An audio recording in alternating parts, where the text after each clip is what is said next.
今天睡得有点沉，给老宋头又整应激了。老宋头竟然敢在爱宝睡觉时，在爱宝身后拍小亭子，真怕爱宝给老宋头当成嫡媳，转头给老宋头拍晕在地。要不说爱宝和乐宝是两口子呢。爱宝睡觉时，乐宝这里也在睡觉，不过爱宝这里明显是故意的。今天宋3岁来收熊时，爱宝这时还没有睡着，甚至还回头看了一眼在小亭子边缘的瑞宝有没有危险。确认没危险后，爱宝这里接着转头假装自己睡着了，而瑞宝、辉宝这里被老宋头手里的竹子给吸引了，冲着竹子连滚带爬的就跑了过去。宋3岁这时又给姐妹俩整好吃的，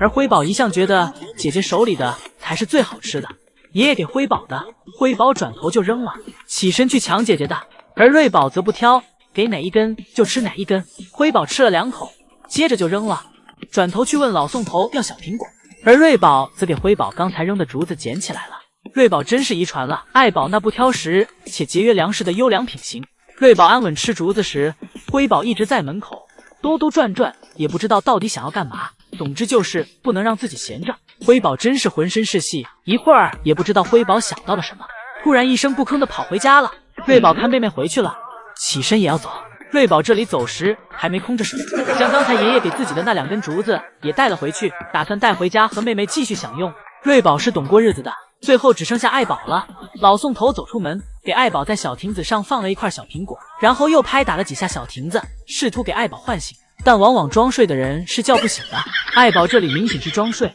只是想跟奶爸耍赖皮，不想回家。而隔壁的乐宝此时也不回家，就这样陪着爱宝，夫妻俩真是心有灵犀。今天园区油菜花丛里长出来一颗大竹笋，瑞宝率先发现了竹笋的存在。哇，好大的竹笋！瑞宝用尽全身力气给竹笋拔了下来，不过还没等瑞宝张嘴啃，爱宝这时就走了过来。爱宝夸赞瑞宝越来越懂事儿，都知道给妈妈把竹笋了。此时的瑞宝活脱哑巴吃黄连，有苦说不出，知道竹笋去到妈妈手里，自己也抢不回来了，索性便卖个乖吧。瑞宝对妈妈讲，妈妈，你再晚2分钟来，我还可以给你剥个皮。而吃上竹笋的爱宝表示，这里没瑞宝的事儿了，瑞宝可以走了。爱宝向来爱憎分明，尤其是对自己的吃的，在福宝小时候就一直如此。例如，爱宝在吃东西时，旁边坐着福宝，爱宝会高度警惕，手上拿着竹笋吃着，小脚则始终处于警惕状态，随时对福宝进行。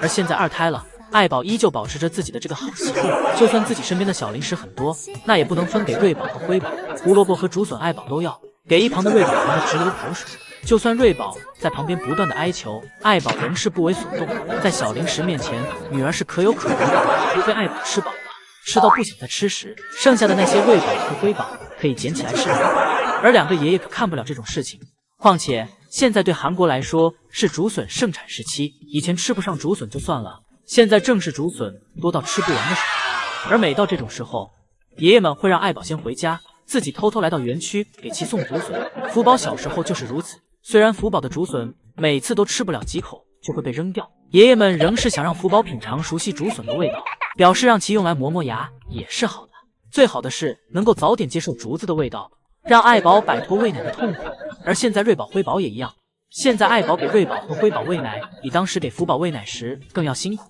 所以让姐妹俩锻炼牙口更为重要。而且自从将爷爷之前来中国送福宝时，听我国专家讲，给熊猫幼崽啃胡萝卜可以有助于牙齿发育，所以爷爷们现在更能放心的给瑞宝和辉宝送胡萝卜和竹笋，让其天天抱着啃了。爱宝躺在草地上，给自己挠脚丫的样子，可爱程度已反超瑞宝和辉宝。而爱宝现在的生活逐渐开始让游客们所羡慕，瑞宝和辉宝现在都大了，也不会过来烦爱宝了。而爱宝每天就是吃吃玩玩，什么也不用操心了。况且对于瑞宝和辉宝的育儿方面，还有2个奶爸的帮忙，以及奶爸还会给自己额外加餐。对于育儿方面，爱宝从始至今都没操过什么心，而瑞宝和辉宝现在对于爱宝，准确的来说更像是2个丰容。当自己无聊时，把姐妹俩喊过来把玩一会儿；当自己不想玩时，就给姐妹俩推走，亦或是直接喊奶爸和姨母，给自己把去室外的门打开，让自己出去玩。爱宝旅韩的这些年里，从来没尝过苦的味道，感受到的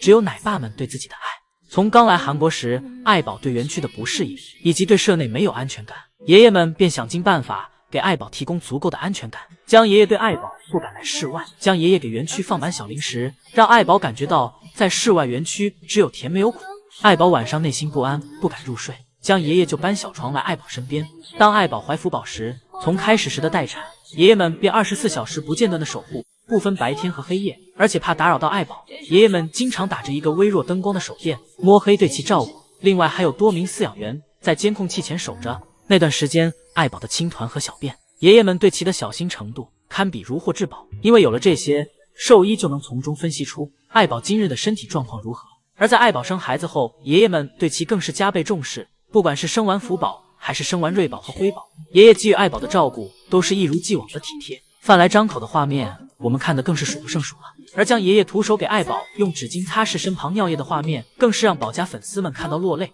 这体贴的程度放到人类身上，也足以称得上是体贴入微了。而爱宝在坐月子期间，肉眼可见般的变胖，爱宝是幸福的胖，更是爷爷们对其爱的反馈。可以说，爱宝旅韩的这几年，虽然韩国物资不富足，但是在有限的条件里，爷爷们对其的照顾已经没有什么可以挑出毛病的地方。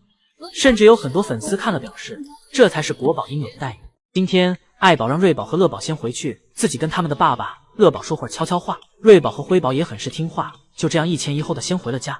而且此时在树上的瑞宝没用爷爷来叫，自己就从树上下来了。爱宝看着瑞宝表示让瑞宝走快点，快点回去。被妈妈催赶后，瑞宝也加快了步伐，赶紧往家走。而乐宝这里就这样面对着爱宝，坐等爱宝的训话。原因是爱宝看了昨天宋爷爷给乐宝写的日记，这让爱宝看了觉得乐宝的一生很是坚强，让爱宝看了心生同情。宋爷爷在文中写道，乐宝的雄生大部分都是自己度过的，但如果问乐宝孤独吗？乐宝每次都回复不孤独。从小乐宝就有很多疑问，因为没人告诉乐宝该如何作为雄性大熊猫生活下去，因为雄性大熊猫是不会去育儿的，而当妈妈的雌性大熊猫也没有太多关于雄性大熊猫的知识去传授给自己的雄性宝宝，而乐宝一切只能靠自己领悟并实现，所以自己总是需要沉思，饿了就去周围找找好吃的东西，困了的话就睡觉，享受着甜美的梦。乐宝表示自己就是这样长大的，而时间很快到了自己要远行的时候了，要离开自己的故乡了，同时也是为了爱情。不过这艰难的现实对我来说没有任何问题，因为我一点点的发现，很多东西从我出生时开始就已经具备了，反而不是依靠后天的学习和经验，而是靠自己身为野生动物本能的反应。当自己领悟这一点后，我感觉到像是回到了大自然。现在无论何时，我都和美味的食物、甜蜜的梦以及永恒的爱情在一起。爱宝看完对乐宝讲，乐宝不再是一个人，乐宝还有自己，同时还有咱们的3个宝贝女儿，同时自己会一直陪着乐宝，会陪着乐宝一起回到故乡的那天。而乐宝这里听完爱宝对自己说的，都感动坏了，一个人在木架上趴着，感动了好一会儿，任凭宋爷爷怎么呼喊，在木架下面怎么拍打都不下来，愁坏了宋爷爷。